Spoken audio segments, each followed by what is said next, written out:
راديو إيرنا راديو إيرنا كاب كتما باريس محلالف لإرتوران غازت إنياتا زدالو نتا راديو ኤርትራ ድሕሪ ሰሜን ኮርያ ዝተሓተየ ኣገልግሎት ኢንተርነት ዘለዋ ሃገርያ ክብል ኣይቲዩ ገሊጹ ኣብ ልዕሊ ዕድናታት ነዳዲ ስዑድ ዓረብ ዝተኻየደ መጥቃዕቲ ኢድ ኢራን ኣለዎ ተባሂሉ ዕዙዝ ሰላምታ ናይ ብጻሕኩም ዝኸበርኩም ሰማዕትና ናይ ሎሚ ሶኒ 16 መስከረም ትሕዝቶናውን በሙሉእ ኣብ ዝኽሪ ናይቲ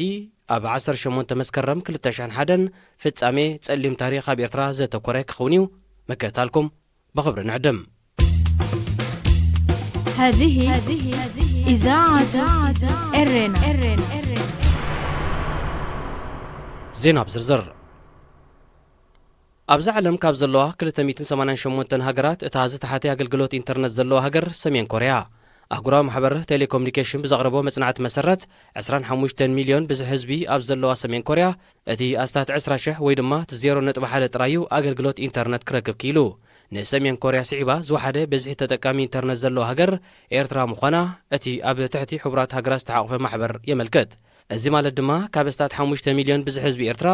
እቲ 1.3 ሚእታዊት ወይ ድማ እቲ 52,000 ጥራዩ ተጠቃሚ ኢንተርነት ክኸውን ዝኽኣለ ብኣንጻር ሰሜን ኮርያን ኤርትራን ኣብ መንጎ ስጳኛን ፈረንሳን ተቐርቂራ ትርከብ ንእሽቶ ሃገረ ኣንዶራ ኣብዛ ዓለም ካብ ዘለዋ ሃገራት እታ ዝበዝሐ ተጠቃሚ ኢንተርነት ዘለዋ እያ እዚ ሃገር 77,000 ዝግመት ብዝሕ ህዝቢ ክህልዋ እንከሎ እቲ 98.9 ተጠቃሚ ኢንተርነት እዩ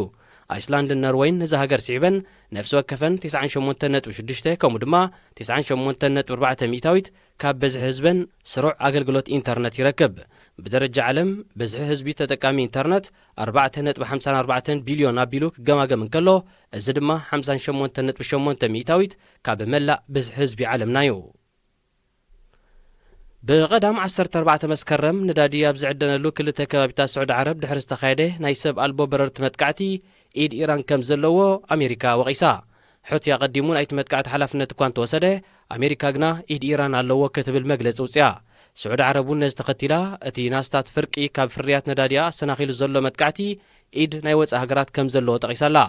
ሓድሽ ሚኒስተር ነዳዲ ኮይኑ ዝተሸመ ዓብደልዓዚዝ ቢን ሳልማን ኣብ ዛቦ መግለጺ እቲ መጥቃዕቲ መዓልታዊ 5.7 ሚልዮን በርሚል ነዳዲ ካብ ምፍራይ ኣሰናኺሉሎ ይኹን እምበር ኣብ ልዕሊ ሰብ ዝበፅሐ ጉድኣት የለን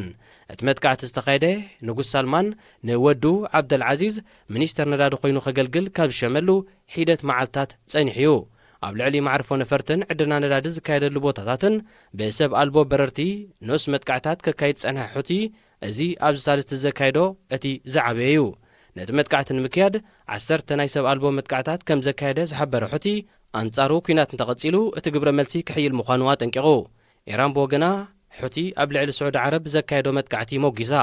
ብሪጣንያን ፈረንሳን ብዛዕባ እቲ መጥቃዕቲ ኢደን ዘወጣወጣሉ ኣካል እኳ እንተዘየለ ብትሪ ኮኒነን ኣለዋ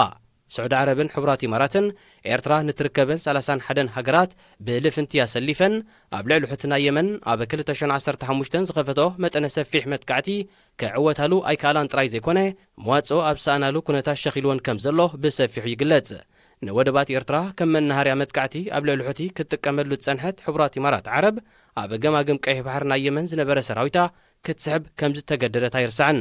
ስዑድን ኢማራትን ብወተሃደራዊ ሓይሊ ክፈትሕኦ ዘይከኣላ ህላዊ ሕቲ ኣብ የመን ብፖለቲካዊ ዘተ ንምፍትሑ ብመንጎኝነት ሕቡራት ሃገራትን መሻርክትን ተደጋጋሚ ጻዕርታት ኣብ ምክያድ ይርከባ ዝኸበርኩም ሰማዕትና ዜና ኣብዚ ተፈጺሙሎ ከምቲ ኣቐዲምና ዝሓበርናኩም ናይ ሎሚ ትሕዝቶና ብምሉእ ኣብ ዝኽሪ ናይቲ ኣብ 18 መስከረም 2001 ዝተፈጸመ ጸሊም ታሪኽ ኣብ ኤርትራ ዘተኮረ ክኸውን እዩ መከታልኩም ደጊምና ንዕድም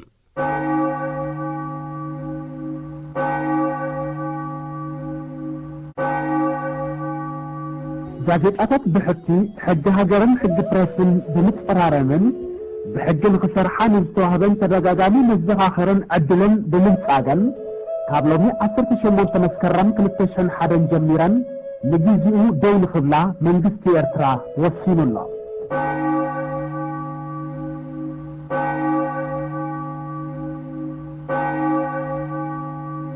ኣብዚ እዋን እዚ ኣብ ዓለም ንናጽነት ፕረስ ወይ ሓሳብካ ምግላጽ ዝምልከት ኣጀንዳ ክለዓል እንከሎ ኤርትራ ሓንቲ ካብተን በኣሉታ ዝጥቀሳ ሃገራት ዓለም ኣብ ቀዳማይ ደረጃ ትርከብ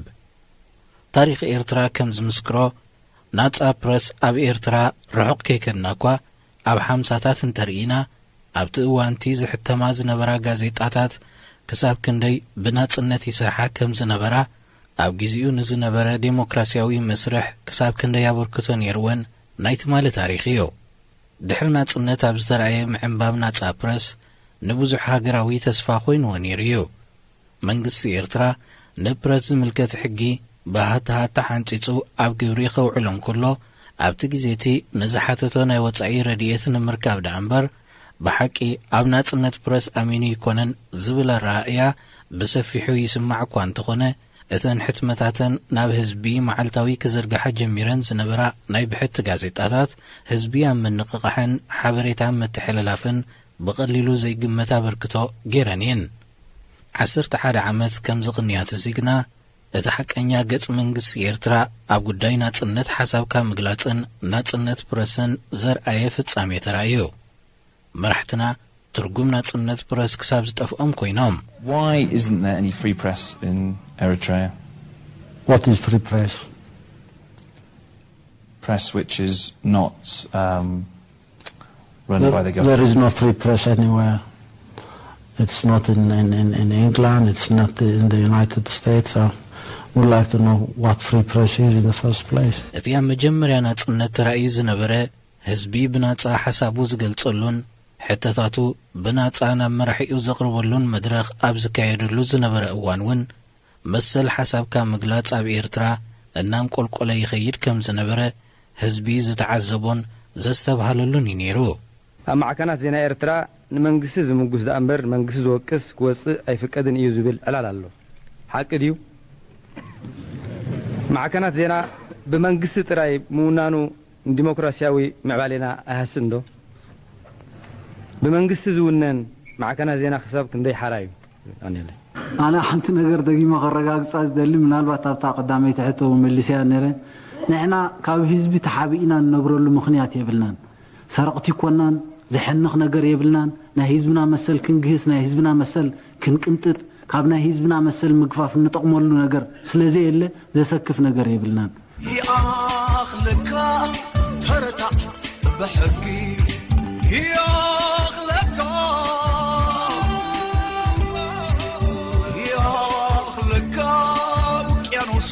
حبتي بيخلقك بالعلو معبل وتسعت اي تزرقوا بيتنا يبلالو دمس وتسعت اي تتأمت بيتنا ኣብ ኤርትራ ርእቶኻ ናይ ምግላጽን ሰላማዊ ሰልፍታት ናይ ምግባርን ብግልጽ ናይ ምቋምን ዲሞክራሲያዊ መሰላት ሕሉ ኣይኮነን ዝብሉ ወገናት ኣለዉ። መልስኻ እንታይ እዩ? ርእቶኻ ናይ ምግላጽን ሰላማዊ ሰልፍታት ናይ ምግባርን ብግልጽ ናይ ምቋምን ዲሞክራሲያዊ መሰላት ሕሉ ኣይኮነን ዝብሉ ወገናት ኣለዉ። እቶም ወገናት እንታይ ምዃኖም ኣነ ይፈልጦም ግን ኣብ ትሕቲ ቀሪቡ ስለ ዘሎ ከምኡ ዓይነት ጥርጣሬታት ክህሉ ይኽእል ኸውን ርእቶኻ ምግላጽ ማለት በጥርኻና ዋጣወጥካ ኣፍንጫ ሰብ ምምንጣል ተኾይኑ ካልእ ነገር እዩ። ኣብዚ ዓዲ ዝተኸልከለ ሓርነት ዘሎ ይመስለኒ ነፍሲ ወከፍ ሰብ ከም ድላዮ ክዛረብ ኣብ ጽርግያታት ፖሊስ የለን ንዓበይ ኣተኻበይ ወጻእኻበይ ደቀስካ ዝብል ሰብ የለን እንታይ ተዛረብካን ኢሉ ዝሓትት ሰብ እውን የለን ካብ ሕጊ ወጻኢ ዝግበር ነገራት እንድሕራልዩ ብሕጊ ዝተታሕዘ ክንደየናይ ብዙሕ ኣይከውን ካብ ሕጊ ወጻኢ ዝተፈጸመ ገበናት የለን ሓራ ናይ ርእቶኻ ምግላጽ بصحفات بستفلالي مجدي مسل من تخلو إذا خا بحج استجلس من تخون يتنعوز ملكات حج تناديفه واتن كسر حلنا له إذا حجزي نمسل كام جلاسن ناي صحف مسلاتن ناي من قصاص ويناي سلامة وسلف مسلات رأي زي كون نجزاء رسو نتنو بلو زلنا بزحات سلفتات ساتف وبوليتيكا وسرعات كنا مسن تغنى بمنقدون بخمز أمسل الجوابات كتأتات وسلزلو جزيه خي وسده خي وعلى خي حدره كتكبر زلوي يا أخلك ترتع بحقي يا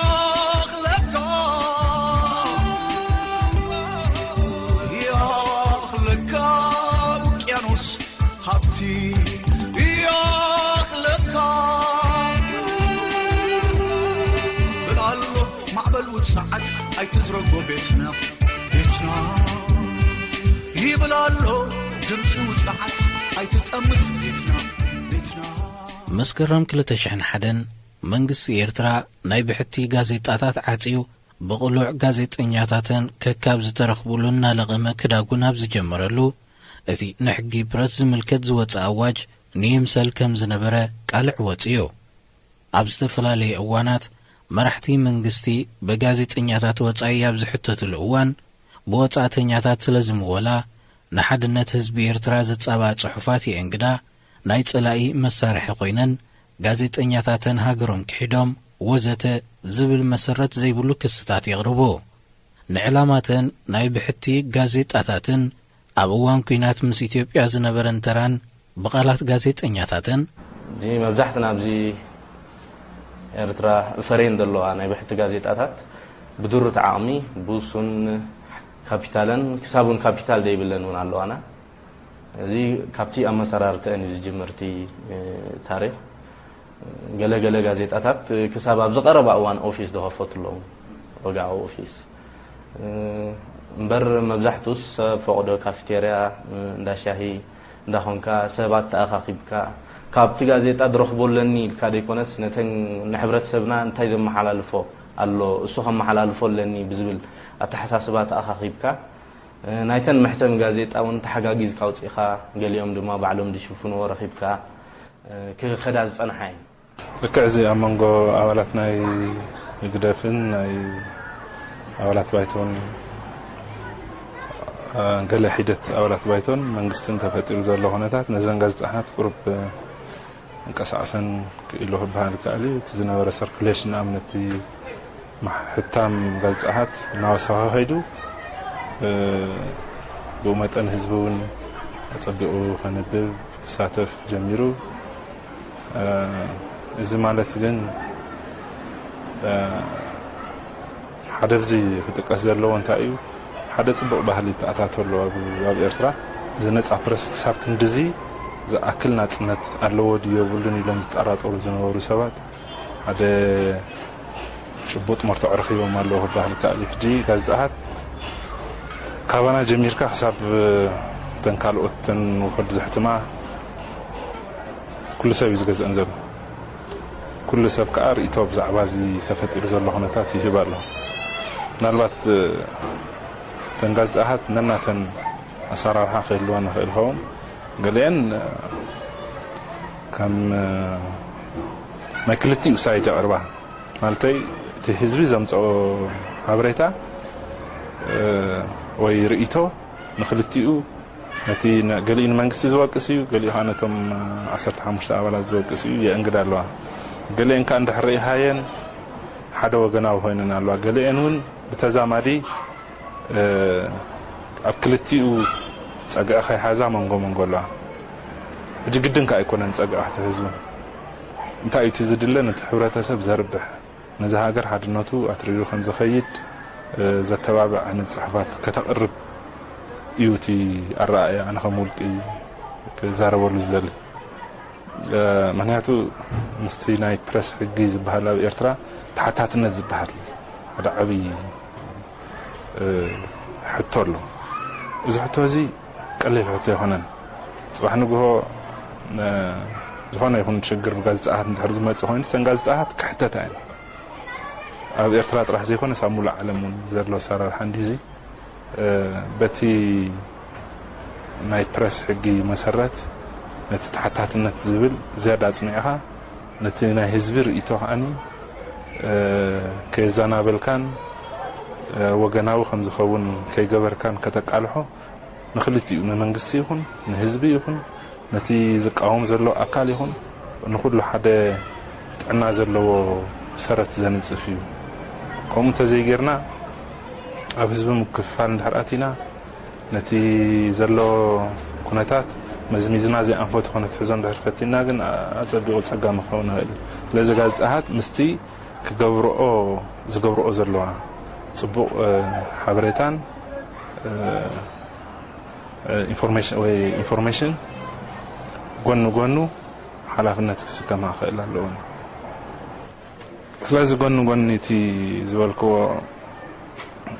እንግዶት ናይ ህዝቢ ናይ ሕብረተሰብ ሓላፍነት ከማ ክእል ኣለዎ ምክንያቱ ሚድያ ኣጸቢቑ ሓያል ሚድያ ኣብ ህዝቢ ዝገድፎ ስምብራት ብጽቡቕ ይኹን በቲ ሕማቕ ወገኑ ሓያል ክኸውን ስለ ዝኽእል ኣብ ጥንቃቐ ከድሊ እዩ ብስለት እውን ከድሊ ምምኻር እውን ከድሊ እዩ ምስ ሰባት ኣብ ዝተኣፋፍ እዋን ምናልባት በይንኻ ሃንደራ ኢልካ ትገብሮ ነገራት ጸጋም ክኸውን ይኽእል እዩ ዋላ እኳ ክሳብ ሕጂ ዝመፀ ጸገማት እንተዘየለ ብወገን ፕረስ ማለት ብወገን መንግስቲ ጽባሕ ንግሆ ግን ዝፍለጥ ነገር የለን ኣብዚ ዳርጋ ክትጅመር ከለውን ጭርሖ ናይ እዚኣ ጋዜጣ እዚኣ ነፃ ፕረስ ንምዕባለ ሃገሪ ዝብል እቲ ናጽነት ናይ ምግላጽ ናጽነት ናይ ሓሳባትካ ብዘይ ዝኾነ ይኹን ጸቕጠ ምግላጽ ማለት እዩ 96 ዝተኣወጀ ድሕሪ ዝተወሰነ ዓመት እያ ተመስሪታ እዛ ጋዜጣ እዚኣ ሓደ ካብቲ ቀንዲ ኩሉ ግዜ ኣተኪራ ትገብረሉ ትጽሕፈሉ ወይ ከም ዓበይቲ ክስታይ ትህቦ ከኣኒ ካብ ኣንበብታ ዝመጽዋ ጽሑፋትን ምናይ ህዝቢ መረረታትን ኣብዚ እውን እቲ ጋዜጣ ዝከታተሎ ሰብ እንድሕር ኣሎ ስኢታት ተስፍር ቀንዲ ማለት እዩ ብህዝቢ ኣብ ልዕሊ ዝኾነ ይኹን ዝወፀ ፖሊሲ ብዛዕባ ዝኾነ ይኹን ዘሎ ኣሰራርሓ ካይዳ ዘሎ ነቐፌታ እዩ መእረምታ ድዩ ኣድናቆት ድዩ ኩሉ ዚኢታት እያ ተስፍር እዛ ጋዜጣ እዚኣ እጂ ከም ነፃ መጠን ከኣኒ ኩሉ ብዘይ ዝኾነ ይኹን ተጉላባ ብዘይ ዝኾነ ይኹን ጸቕጢ እያ ተስፍሮ ማለት እዩ ካብ ህዝቢ እንዳሓተተት ዲ ዝምልከቶ ኣካላት እንዳተወከሰት እንታይ ክግበር ኣለዎ ዝምልከቶም ክኢላታት እውን እንታይ ክግበር ከም ዘለዎ ይሓይሽ እናበለት ካብ ዝተፈላለዩ ኣካላት ሓበሬታታት ብምሕታት ናብ ህዝቢ ትዝርግሕ ማለት እዩ ምዝርጋሕ ጥራሕ ዘይኮነውን ነቲ ዝምልከቶ ኣካሉን ከም መተሓሳሰቢ ነቲ ህዝቢ ንኹሉ ነቲ ብዛዕባ ህዝቢ ግበር ዝኾነ ይኹን ነገራት ዝምልከቶ ወይ ዝትንክፎ ትገልጽ ወይ ትጽሕፍ ማለት እዩ ዝኾነ ህዝቢ ርእይቱኡ ኣብ ህዝቢ ከም ዝቀላሕ ምግባር ኣቀዲማ እኳ ሰርሓሉ ተጸንሐት ሕጂ ብፍላይ ዘሎ ኩሉ ኩነታት ዝያዳ ዝኸበደ ዕማም ገጢሙ ኣሎ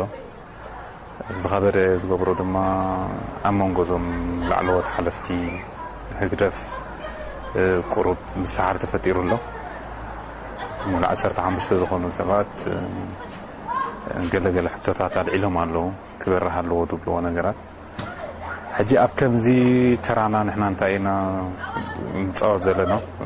ዓብዪ ተራ ብዝተኻእለ መጠን እቲ ህዝቢ ናይዝን ናይትን ተባሂሉ ከይተኸፋፈለ ንሓደ ዕላማ ጥራሕ ከም ዝሰርሕ ንምግባር ኢና ንፅአት ዘለና ናይዝን ናይትን ቲፎዞ ኮይኑ ክከፋፈል ኣይደለና ናቲ ትፍልሊ ናይዞም ክልተ ጉጅለታት ብዙሕ ኣይኮነን ቀለልቲ ሕቶታት እዩ ሲምፕሊ ብዘተ ክፍታሕ ዝኽእል ነገር እዩ ሕጂ ኣብ ከምዚ ኩሉ ግዜ ፕረስ ክህልዎ ዝግባእ ተራ ድማ ምቅርራብ ህድኣት ምፍጣር ህዝቢ ናብ ዘየድሊ ኣንፈት ንኸይከይድ ምፅዓር ኢና ከምዚ ኣብ በዓል ሩዋንዳ ገለ ዝነበረ ኩነታት ገለገለ ትምህርቲ ክንቀስም ንኽእል ኢና ኣብኡ ፕረስ ንምንቋት እዩ ዝያዳ ዝሰርሕ ነይሩ እተን ፕራይቬት ሬድዮታት ኣብኡ ዝነበራ ዝገብርኦ ዝነበራ ነቲ ሽግር ወይ ነቲ ሓድሕዳዊ ግጭታት ንሕድሕዱ ኣብ ምጉሃር ዓብ ተራእየ ፀዋታ ነይሩ ብኣንጻሩ ኣብዚ ዓድና ተርእኻ ኩለን ብሕታን ጋዜጣታት ዝፀዋትኦ ዘለዋ ተራ ኣዝዩ ዝነኣድ ዝተፈላለየ ርእይቶ ናይ ህዝቢ እየን እንግዳ ወታ ንምርግጋእ ነቲ ኩነታት እየን ኣበርቲዐን ዝሰርሓ ዘለዋ ሕጂ ዳርጋ ብኣውንታ እዩ ክግለጽ ዝከኣልቲ ክስታይ ገይሮኖ ዘለና ህዝቡ ክንዲ ኣብ ሰባት ኣብ ጉዳያት ክካታዕ ጀሚሩላ ኩሉ ግዜ እቲ ተራ ናይ ፕረስ ነቲ ህዝቢ ናበይ ከተኩር ከም ዘለዎ ሸይድ ምግባር እዩ ሕጂ ንሕና ቀጻሊ ነዘውትሮ ከማን ምስ እዩ ንሰባት ዝወቅስ እቲ ፐርሰናል ገለ ዓይነት ፅሑፋት ብዝተኻእለ መጠን ኣይንአንግዶን ኢና ሰባት ኣብቲ ጉዳያት ጥራሕ ኣተኪሮም ክፅሕፉ ኣብቲ ጉዳያት ኣተኪሮም ክካትዑ ኢና ንደፍኦም ሕጂ ምስ ከምዚታት እቲ ህዝቢ እውን ዳርጋ እንዳተለማመደ ከይዱ ኣብ ጉዳያት ጥራሕ ክዛረብ ይጅምር ኣሎ ኢንፋክት ኦኬ ነዊሕ ግዜ ክሓትት እዩ ግን ብዝተኻነ መጠን ፅቡቕ ይስጉም ኣሎ ክንብል ንኽእል እቲ ነገራት ማለት እዩ ተራ ናይዘን ብሕታውያን ጋዜጣታት ኣብዚ ዝነበረ ምስ ወያነ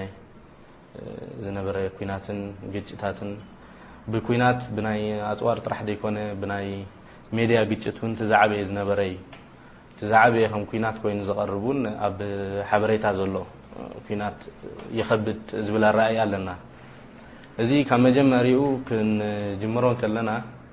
ቅድሚቲ ኩናት ይኽፈት ይክፈትን ዝጀመረ ኩናት ነይርና ምስ ናይ ወያነ ናይ ሓበሬታ መርበባት ይኹን ናይ ማስ ሜድያ እዚ ምናልባት ምስ ኣብቲ እዋንቲ ሚኒስተር ዜና ምስ ዝነበረ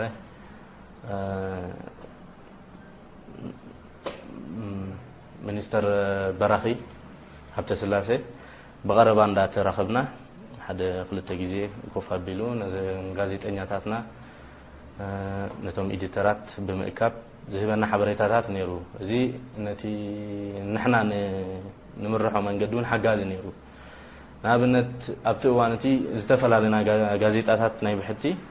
ገሌናቲ ኩናት ከም ዝጅመር ገሌናቲ ኩናት ናይ ምጅማር ተኽእሉ ድኹም ምዃኑ ዝተፈላለየ ኣንግልስ ሒዝና ነቕርቦ ነርና ኣብቲ እዋንቲ ሚኒስተር በራኺ ንዓና ብምእካብ እቲ ህሉው ኩነታት ናይቲ ሃገርናን ናይቲ ሽዑ ዝነበረ ናይ ወያነ መርገፅን ንኩናት ምጅማርን ምጅማርን ኣነፂሩ ብምቕራብ ህዝቢ ጉጉይ ሓበሬታ ከይትህብዎ ጽባሕ ንጎ ተገንጢሉ ክሓተኩም እዩ ጉጉይ ሓበሬታ መሃብ ድማ ንዝኾነ ቁርብነት ናይቲ ህዝቢ ምድስካል ክኸውን ስለ ዝኽእል ኣነፂርኩም እቲ ዘሎ ኩነታት ተኸታቲልኩም ጥራሕ እንደይኮነ ምናልባት ዝጠራጥረኩም ነገር ምስ ዝርከብ ናባና ብምውካስ ወይ ናብ ዝምልከቶ ኣካል ናይ መንግስቲ ብምውካስ ናብ ህዝቢ ወላ ክልቲኡ ከተውፅኦ ትኽእሉ ዝብል ኣረኣእያ ብምሃብ ንሕና ዳርጋ ነቲ ህዝቢ ዝተጋገየ ሓበሬታ ከይንህቦ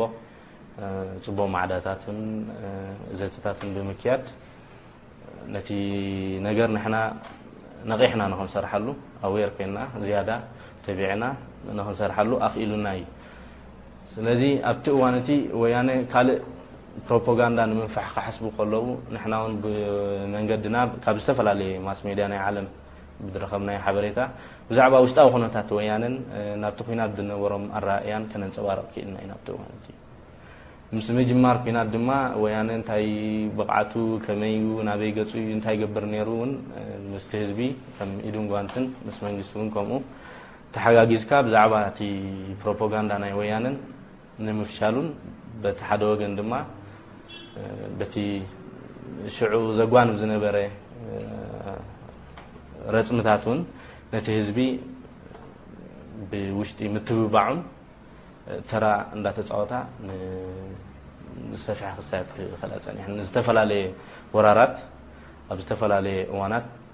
ዝተፈላለየ ኣንግልስ ብምሓዝ ነቲ ህዝቢ ኣብ መጨረስትኡ ንምትብባዕን ነቲ ዝመፅእ ዝነበረ ናይ ወራር ናይ ወያነ እውን ክሳብ ክንደይ ፈሻሊ ምዃኑ ኣብ ምግላፅ ዓብ ተራ ነይርዋ ረኸባ ሓገዛት ዋላ ሓንቲ የለን ሓንቲ እቲ ሓገዝ ዝተገብረለን ዘን ጋዜጣታት ብምሉአን ዋላ ሓዳሲ ኤርትራ ዋላ ሚኒስትር ዜና ዋላ ተን ትርክታ ዋላ ተን ብሕታን ጋዜጣታት ገለገለ እቲ ዝተገብረለን ሓገዝ እንታይ ነይሩ ካብ ኤምባሲ ኣሜሪካ ኮምፒተር ብክራይ ሂቦምና እዚ ሕጂ ተኻሪና ኢና እዛ ኮምፒተር እዚኣ ክራያ ወርሓዊ ክራይ ንኸፍለላ እቲ ክራይ ሕጂ ብዝተፈላለየ መልክዓት እዩ ዝኽፈል ወይ ኣድቨርቲዝመንት ነውፃሎም እሞ እቲ ኣድቨርቲዝመንት ተተሚኑ ብዋጋ ነኽፍሎም ዝያዳ እንተመፅኡ ገንዘብ ይውስኹና እንድሕር ደኣ ውሒዱ ከዓ እቲ ናይ ኣድቨርቲዝመንት ዋጋ ከዓ ክስታይ ንገብሮ ሰልድንቦም ማለት እዩ ሕጂ እዚኣ ሓንቲ ሓገዝ ድያ ክትበሃል እዚኣ እውን ሓገዝ ኣይኮነትን ክራይና ተኻሪናያ ዘለና ነዚኣ ሕጂ ከም ኣብ ካልኦት ዝኾነ ክሳያት ከም ሓገዝ ዝወሃቡ እንዲኦም ኣሜሪካ እንዲያት ብሎም ገለ ዝብል ዘረባታት ይዝረብ እዚኣ እታ ኮምፒተር እዛ ኮምፒተር እዚኣ ግን ብክራይ ዝረኸብናያ ክራይ ንኸፍለላ ኣብ 6 ወርሒ ከዓ ንሐድሳ ወኪል ኣለዎም መፂኡ ይከታተላ እታ ኮምፒተር ቸክ ኣብ ይገብራ ኣብ 6 ወርሒ ማለት እዩ እቲ ውዕል ንሐድሶ ኣይንደልልና እንድሕር ዳ ኢልና ይወስድዋ ኮምፒተሮም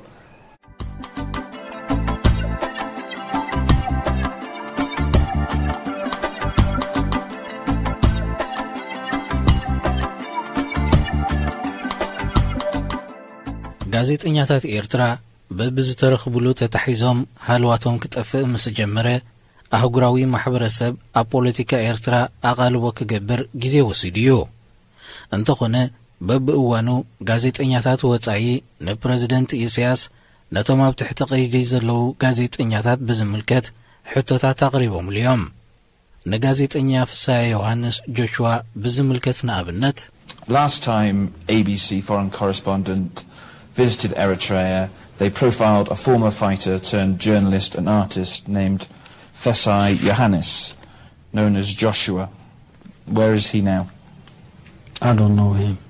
He was co-founder of the newspaper Setit, which was the biggest newspaper here prior to being shut down. I don't know him. You don't know him. መልሲ ፕሬዚደንት ኢሳያስ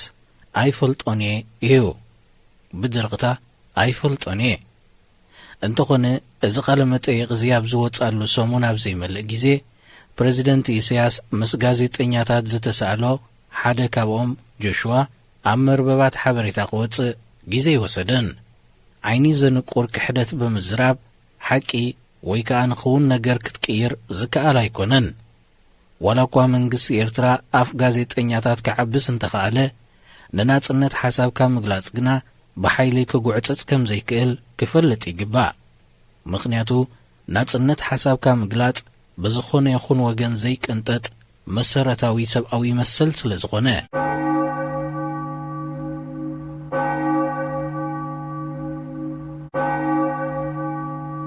ጋዜጣታት ብሕቲ ሕጊ ሃገርን ሕጊ ፕረስን ብምፅራረምን ብሕጊ ንክሰርሓ ንዝተዋህበን ተደጋጋሚ መዘኻኸርን ዕድልን ብምንጻገን ካብ ሎሚ 18 መስከረም 2001 ጀሚረን ንግዚኡ ደው ንኽብላ መንግስቲ ኤርትራ ወሲኑ ኣሎ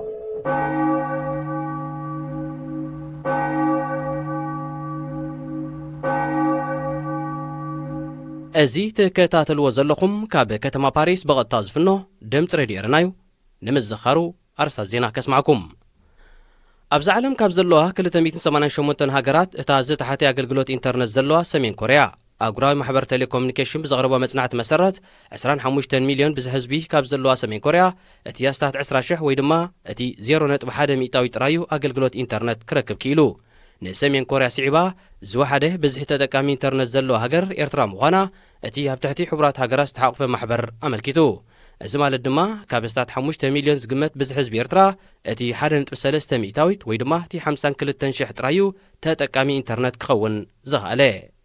ብቐዳም 14 መስከረም ነዳዲ ኣብ ዝዕደነሉ ክልተ ከባቢታት ስዑድ ዓረብ ድሕሪ ዝተኻየደ ናይ ሰብ ኣልቦ በረርቲ መጥቃዕታት ኢድ ኢራን ከም ዘለዎ ኣሜሪካ ወቒሳ ብሪጣንያን ፈረንሳን እውን ብዛዕባ እቲ መጥቃዕቲ ኢድ ዘወጣወጣሉ ኣካል እኳ እንተዘየለ ብትሪ ኮኒነን ኣለዋ እዚ ድምፂ ሬድዮ ኤርናዩ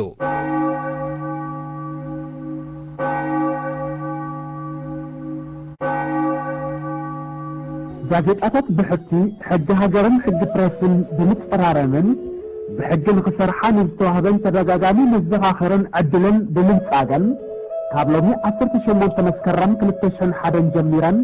ንግዚኡ ደው ንኽብላ መንግስቲ ኤርትራ ወሲኑ ኣሎ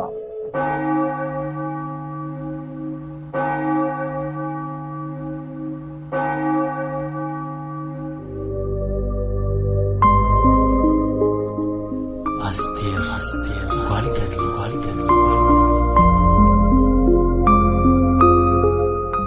ንእስነታ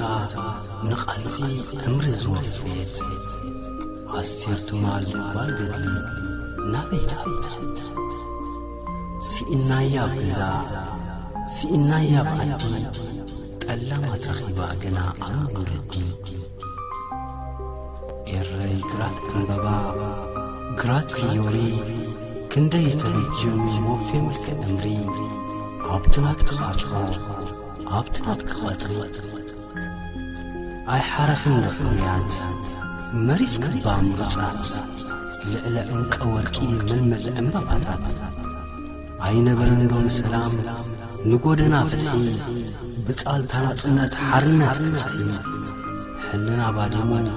ሕልና መራሒ ግራት ዕምበባና በርቲዕና ቐሲ አስቴር ልበ ቐልባ በዓል ቤታ እናተሻቐለ ጴጥሮስ ሶሎሞን ናበይ ኣበልዎ እናበለ ገጽ ደቃ ኸፍርኢ ክትስዕምና ሃረት ኪንዮ ጸሎታ ወዝብታይ ረኸበት ስድራኣ ቃዚኖም ውላዳ ዘኽቲሞም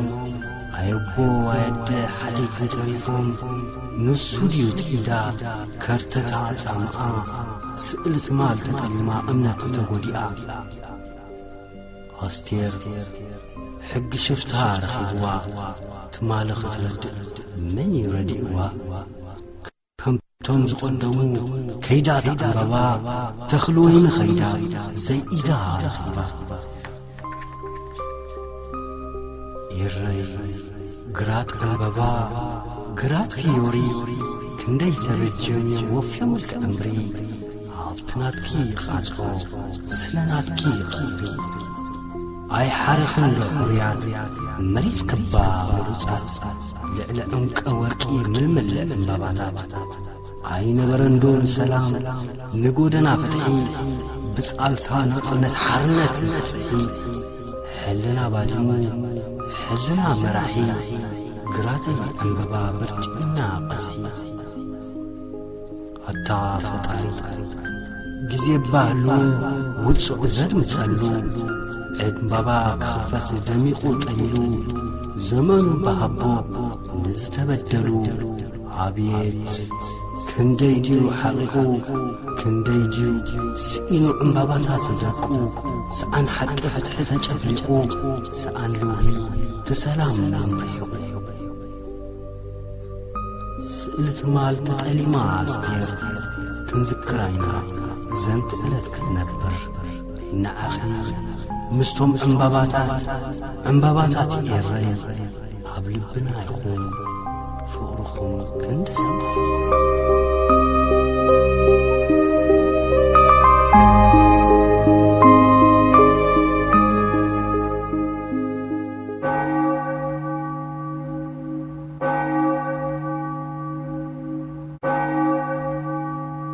ጋዜጣታት ብሕቲ ሕጊ ሃገርን ሕጊ ፕረስን ብምትፈራረምን ብሕጊ ንኽሰርሓ ንዝተዋህበን ተደጋጋሚ መዘኻኸርን ዕድልን ብምንጻገን ካብ ሎሚ 18 መስከረም 2001 ጀሚረን ንግዚኡ ደው ንኽብላ መንግስቲ ኤርትራ ወሲኑ ኣሎ